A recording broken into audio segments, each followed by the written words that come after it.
Chapter 23. When David was told, "Look, the Philistines are fighting against Keilah and are looting the threshing floors," he inquired of the Lord, saying, "Shall I go and attack these Philistines?" The Lord answered him, "Go, attack the Philistines and save Keilah." But David's men said to him, "Here in Judah we are afraid. How much more then if we go to Keilah against the Philistine forces?" Once again David inquired of the Lord, and the Lord answered him, "Go down to Keilah, for I am going to give the Philistines into your hand." So David and his men went to Keilah, fought the Philistines, and carried off their livestock. He inflicted heavy losses on the Philistines, and saved the people of Keilah. Now Abiathar, son of Ahimelech, had brought the ephod down with him when he fled to David at Keilah.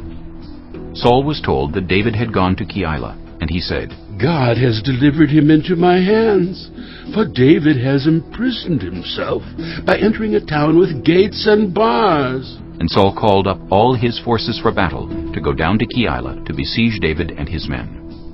When David learned that Saul was plotting against him, he said to Abiathar the priest, "Bring the ephod." David said, "Lord, God of Israel, your servant has heard definitely that Saul plans to come to Keilah and destroy the town on account of me. Will the citizens of Keilah surrender me to him? Will Saul come down as your servant has heard? Lord, God of Israel, tell your servant." And the Lord said, "He will." Again David asked, "Will the citizens of Keilah surrender me and my men to Saul?" and the Lord said, "They will." So David and his men, about 600 in number, left Keilah and kept moving from place to place. When Saul was told that David had escaped from Keilah, he did not go there. David stayed in the wilderness strongholds and in the hills of the desert of Ziph.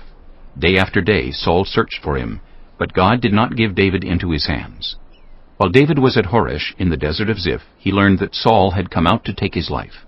And Saul's son Jonathan went to David at Horesh and helped him find strength in God. "Don't be afraid," he said. "My father Saul will not lay a hand on you. You will be king over Israel, and I will be second to you. Even my father Saul knows this." The two of them made a covenant before the Lord. Then Jonathan went home, but David remained at Horesh. The Ziphites went up to Saul at Gibeah and said, "Is not David hiding among us in the strongholds at Horesh, on the hill of Keilah, south of Jeshimon? Now, your majesty, come down whenever it pleases you to do so, and we will be responsible for giving him into your hands." Saul replied, "The Lord bless you for your concern for me. Go and get more information. Find out where David usually goes and who has seen him there. They tell me he is very crafty. Find out about all the hiding places he uses, and come back to me with definite information. Then I will go with you. If he is in the area, I will track him down among all the clans of Judah." So they set out and went to Ziph ahead of Saul.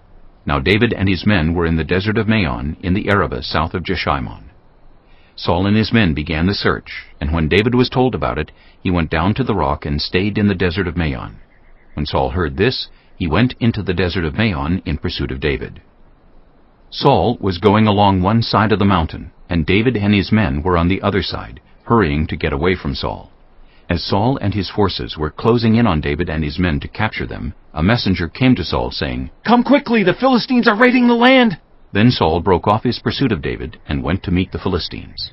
That is why they call this place Selah Hammalekoth. And David went up from there and lived in the strongholds of En-Gedi.